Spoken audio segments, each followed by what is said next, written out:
नाजरीन अस्सलाम वालेकुम। इनसाइड न्यूज़ के नए प्रोग्राम के साथ मैं हूं इब्राहिम राजा और आज हम बात करेंगे कि चीफ इलेक्शन कमिश्नर की छुट्टी का मामला क्या है। इलेक्शन कमीशन की जानिब से वज़ीर आज़म इमरान खान को नोटिस जारी करने की असल कहानी क्या है। तहरीक इंसाफ से इसका इंतखाबी निशान छीनने के पीछे असल खबर कौन सी छुपी हुई है। आई वोटिंग के हवाले से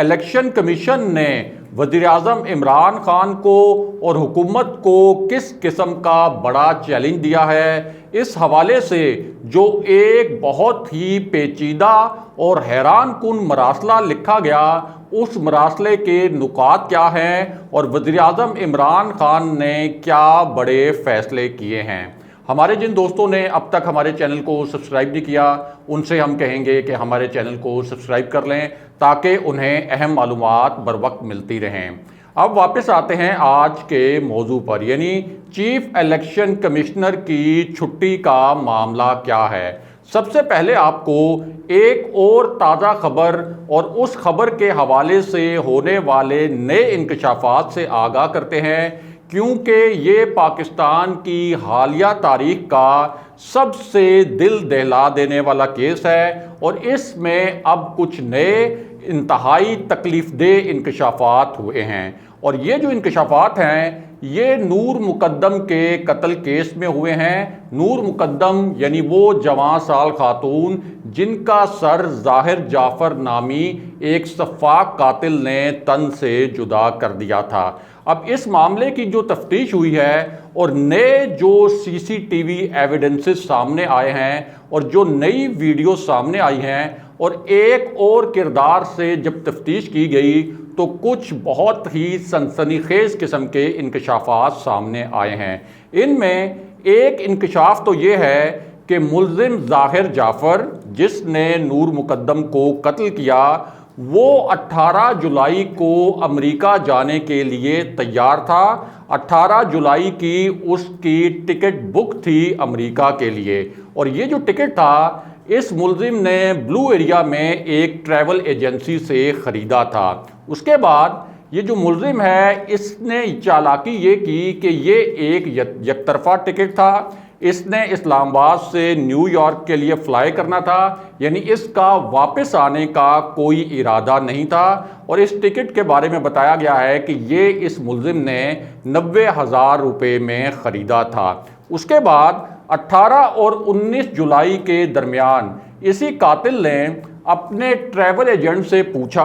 कि अगर मैं अमेरिका ना जाऊं तो फिर मेरे टिकट का क्या बनेगा। अब इस पर ट्रैवल एजेंट ने कहा कि चूंकि फ़्लाइट में वक्त बहुत कम रह गया है, इसलिए अगर आप ये फ़्लाइट मिस करते हैं तो फिर आपका ये टिकट ज़ाया हो जाएगा। अब चूंकि ये परवाज़ 19 जुलाई की सुबह 3:50 पर न्यूयॉर्क रवाना होनी थी और जो मुल्ज़िम है इसने 18 जुलाई को दिन 12:59 पर एयरपोर्ट के लिए एक टैक्सी की बुकिंग भी करवा ली एडवांस में, यानी दिन में इसने एक टैक्सी बुक कर ली। उसके बाद ये जो टैक्सी ड्राइवर था ये 18 जुलाई की शाम को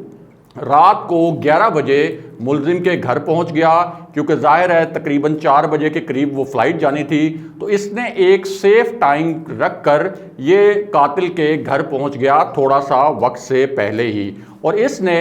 पहली मर्तबा मुल्ज़िम को कॉल की अपनी टैक्सी में बैठकर 11:15 पर, जिस पर ये जो कातिल है ज़ाहिर जाफ़र, इसने इस टैक्सी ड्राइवर को कहा कि आप थोड़ा सा इंतज़ार करो। उसके बाद ड्राइवर ने कोई 20 मिनट इंतज़ार किया तो 11:36 पर उसने दोबारा कॉल की मुल्ज़िम ज़ाहिर जाफ़र को और उससे कहा कि हम लेट हो रहे हैं, एयरपोर्ट नया एयरपोर्ट है भी दूर, तो आप जो हैं वो जल्दी करें वरना हम ये फ़्लाइट मिस कर सकते हैं। जिसके ऊपर उसने कहा कि आप मज़ीद इंतज़ार करो। यानी ज़ाहिर जाफ़र जो कातिल था, जो उस वक्त मुकद्दम को यरगमाल बनाए हुआ था, उसने इस टैक्सी ड्राइवर को कहा कि मज़ीद इंतज़ार करो। रात 12:07 पर यानी तकरीबन 1 घंटे से ज़्यादा जब ये ड्राइवर मुकद्दम और ज़ाहिर जाफ़र जिस घर में मौजूद थे, जो कि ज़ाहिर जाफ़र का घर था,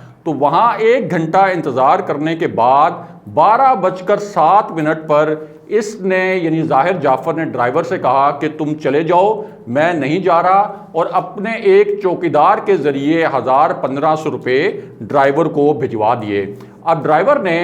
तीसरी कॉल जो है 1:40 पर दोबारा की मुलजिम ज़ाहिर जाफ़र को, और उसने कहा कि आपने मुझे ये पैसे तो भिजवाए हैं, लेकिन अगर आप जाना चाहते हैं अभी भी एयरपोर्ट, तो हम रश कर सकते हैं एयरपोर्ट की जानिब, तो आप बताएं कि आपका अब इरादा क्या है। जिस पर ज़ाहिर जाफ़र ने इस ड्राइवर को वापस बुला लिया और तकरीबन 2 बजे ये जो ड्राइवर था दोबारा इस मुलजिम के घर पहुंच गया, और दूसरी जानिब फ़्लाइट में तकरीबन 1:45 से 2 घंटे टोटल रह गए थे, जबकि कोई कम से कम 45 मिनट इनको चाहिए थे एयरपोर्ट पर पहुंचने में। और फिर जाहिर है कि वहाँ पे एक इमिग्रेशन का पूरा सिस्टम होता है, उसमें भी वक्त लगता है। लेकिन बहरहाल 2 बजे के करीब ये जो ड्राइवर है दोबारा मुलजिम के घर पहुँच गया। अब रात को 2:15 बजे मुलजिम जो है ये नूर मुकद्दम के हमरा घर से वापस आया, घर से बाहर निकला 2:15 पर, और फ्लाइट में रह गया था तकरीबन कोई 1.5 घंटा। अब जो वहाँ लोग हैं और जो ज़राए हैं और जो इस टैक्सी ड्राइवर से तफ्तीश की गई है, उसके मुताबिक जब ये मुलजिम बाहर आया तो नूर मुकद्दम उनके साथ थी, इस मुलजिम के साथ थी, और उस वक्त वो नंगे पाँव थी। और 2:20 पर ये टैक्सी ड्राइवर इन दोनों को लेकर एयरपोर्ट की जानिब रवाना हुआ, और बाद में कोई ब्लू एरिया के करीब यानी घर से रवाना होने के तकरीबन सिर्फ 5 मिनट के करीब ये जो कातिल था ज़ाहिर जाफ़र, इसने कहा कि वापस घर चलो टैक्सी वाले से, हम ये फ़्लाइट अब नहीं पकड़ सकते क्योंकि हम लेट हो गए हैं। यानी 5 मिनट के बाद ही इसने ये फ़ैसला कर लिया कि अब हम वापस जाएंगे। अगर इसको ये होता कि ये फ़्लाइट हम नहीं पकड़ सकते तो फिर तो ये घर से ही ना निकलता एयरपोर्ट के लिए। इससे साबित ये हुआ कि ये एक बहुत बड़ा ड्रामा कर रहा था, कोई ड्रामा रचाना चाह रहा था मुकद्दम के साथ। मुकद्दम नंगे पैर इसके साथ घर से निकली थी, और ये एक पूरा एक प्लॉट बना रहा था, एक ड्रामा बना रहा था। कभी कह रहा था कि एयरपोर्ट जाना है अमेरिका के लिए, कभी कह रहा था नहीं जाना। आखिरी वक्त पे ड्राइवर को भी इसने घुमा के रखा। फिर उसके बाद एक और खौफनाक इंकशाफ हुआ, और वो इंकशाफ ये था कि जब पुलिस मौके पर पहुंची, जब ये कातिल नूर मुकद्दम को चाकू मारकर ज़ख्मी भी कर चुका था और उनका बाद में सर तन से जुदा भी कर दिया था, तो उस वक्त तो मुलजिम ने एतराफ़ जुर्म कर लिया कि हाँ मैंने ही नूर मुकद्दम को कत्ल किया है और उसका सर तन से जुदा किया है। लेकिन बाद में इसी मुलजिम को, इसी सफ़ाक कातिल को, चूँकि इसका ताल्लुक़ एक बहुत अमीर घराने से है, तो इसके वालिदैन ने जब बड़े बड़े वकला को खड़ा कर दिया इसका केस लड़ने के लिए, तो उन वकला ने इसको ये मशवरा दिया कि तुम अपना बयान जो है वो बदल लो, और अब इसने जो नया बयान रिकॉर्ड करवाया है उससे आपको पता चलेगा कि ये पूरा खेल अब कितना एक घिनौना टर्न जो है वो ले रहा है और इसमें कितना घिनौना मोड़ आ रहा है। और वो मामला ये है कि पहले तो इसने कन्फेशन किया, पहले तो एतराफ़ जुर्म किया, लेकिन अब इसने ये एक मौक़िफ़ नया अपना लिया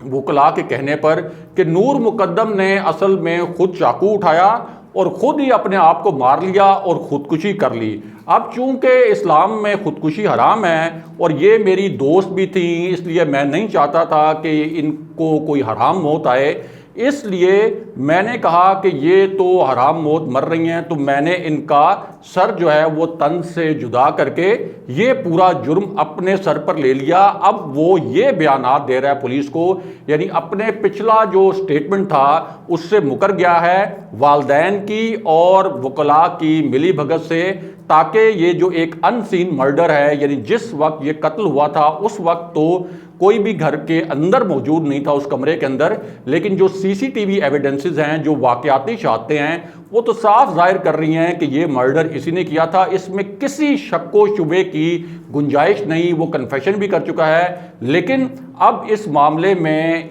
रिलीफ लेने के लिए अब ये एक नई कहानी जो है वो घड़ी जा रही है। बहरहाल अब वापस आते हैं कि चीफ इलेक्शन कमिश्नर का मामला क्या है। तो आपको बताएं कि एक तो वज़ीर-ए-आज़म इमरान खान और हुकूमत चाहते ये हैं कि 2023 का जो इलेक्शन हो ये बिल्कुल एक शफाफ तरीके से हो, ताकि ये जो धांधली का राब लापा जाता है हर इलेक्शन के बाद मुख्तलिफ जमातों की जानिब से, ये वाला मामला ख़त्म हो। इसके लिए उन्होंने 2 फैसले किए। एक फ़ैसला तो ये था कि इलेक्ट्रॉनिक वोटिंग मशीन्स लेकर आई जाएँ। बहुत से दुनिया के महज़्ज़ब ममालिक में, तरक्की याफ्ता ममालिक में इलेक्ट्रॉनिक वोटिंग मशीन्स इस्तेमाल होती हैं इलेक्शन के लिए, लेकिन इस पर इलेक्शन कमीशन ने बहुत ज़्यादा एतराज़ात खड़े किए और एक पेचीदा किस्म का मरासला भी भिजवा दिया वज़ीर-ए-आज़म इमरान खान को और हुकूमत को। दूसरा चाहती हुकूमत ये थी कि आई वोटिंग के ज़रिए जो बैरून मुल्क पाकिस्तानी हैं, जो पाकिस्तान का बहुत बड़ा असासा है, उनको भी वोट का हक दिया जाए। लेकिन इलेक्शन कमीशन ने अपैरेंटली अपोजिशन की ज़ुबान बोलते हुए, अपोजिशन की मौक़िफ़ की हमायत करते हुए इस पूरे प्रोसेस पर, यानी आई वोटिंग पर और बैरून मुल्क पाकिस्तानियों को वोट देने का हक का जो मामला है, इस पर भी एतराज़ात उठा दिए। वो एतराज़ात भी आपके सामने अभी एक एक करके बयान करते हैं। तो इस तरह ये पूरा मामला इतना पेचीदा हो गया कि अपोजिशन ने भी इसके ऊपर एक बहुत बड़ा हंगामा खड़ा कर दिया। अब जो बैरून मुल्क पाकिस्तानी हैं उनके डॉलर्स तो हमें बड़े अच्छे लगते हैं, उनके जो पाउंड्स हैं वो तो हमें बड़े अच्छे लगते हैं, उनके रियाल, उनके दिरहम तो हमें बड़े अच्छे लगते हैं। उनकी जानिब से जो ज़र मुबादला भेजा जाता है उसी से ये मुल्क चल रहा है। लेकिन इलेक्शन कमीशन और अपोजिशन इस वक्त जो बैरून मुल्क पाकिस्तानी हैं उनको वोट का हक देने के मामले में बड़े हिचकिचाहट का शिकार हैं और इसमें रुकावटें खड़ी कर रहे हैं। अब जो एक मरासला भेजा है इलेक्शन कमीशन ने हुकूमत को, उसके मुतल्लिक आपको आगाह करते हैं। इस मरासले में ये कहा गया है कि आई वोटिंग पर आप ये कह सकते हैं कि बहुत ही पेचीदा और टेक्निकल किस्म की ज़मानतें हुकूमत से इलेक्शन कमीशन ने मांगी हैं और ये कहा है कि हमें ज़रा आप बताएं कि आप कैसे एक फूल प्रूफ आई वोटिंग सिस्टम लेकर आएंगे जो कि किसी हैकर की जद में ना आए। हमें ये भी बताएं कि 2023 के इलेक्शन से पहले आप ये सिस्टम कैसे बनाएंगे, इसके लिए कितना वक्त दरकार होगा, और कई पेचीदा नुकात जो है इस वक्त हुकूमत के खाते में डाल दिए हैं और उनसे बड़े ही पेचीदा नौयत के सवालात जो हैं वो पूछ लिए हैं, ताकि ये आई वोटिंग वाला जो मामला है ये एक स्मूथली जो है अपने एक जिस तरह से इसको एग्जीक्यूट करना चाह रही है हुकूमत, उस तरफ ये मामला ना जा सके और इसमें कोई रुकावटें खड़ी हों। दूसरी जानिब अब एक और डेवलपमेंट ये हुई है कि वज़ीर-ए-आज़म इमरान खान को एक शो कॉज नोटिस जारी कर दिया है इलेक्शन कमीशन ने और ये कहा है कि आपने चेयरमैन पीटीआई की हैसियत से इंट्रा पार्टी इलेक्शन नहीं करवाए, 14 दिन के अंदर अंदर आप इस शो कॉज नोटिस का जवाब दें, वरना हम आपसे आपकी पार्टी का जो इंतखाबी निशान है बल्ला, ये वापस ले सकते हैं। अब ये जो इलेक्शन कमीशन है इतना एग्रेसिव जो नोटिस जारी किया है, इसने जो पीपल्स पार्टी ने एक इंट्रा पार्टी नाम नहाद इंतखाबात कराए थे, यानी बिला मुकाबला सारी अपनी क़यादत मुंतखब करवा ली एक ढोंग रचाकर, उस पर तो कोई इलेक्शन कमीशन का एतराज़ सामने नहीं आया। मुस्लिम लीग नून हमेशा बिला मुकाबला एक ढोंग रचाकर यानी नाम नहाद इंट्रा पार्टी इलेक्शन करवाती है, उस पर भी इलेक्शन कमीशन का कभी इस तरह का कोई रद्द अमल सामने नहीं आया। लेकिन वज़ीर-ए-आज़म इमरान खान और तहरीक इंसाफ की हुकूमत के मामले पर बड़े ही जारहाना किस्म के स्टेटमेंट्स आते हैं और अब ये बाज़ाब्ता एक अलामिया जारी किया गया है कि आपको एक तरह से ये वार्निंग दी गई है कि इंट्रा पार्टी इलेक्शन की तफसीलात जमा कराएं,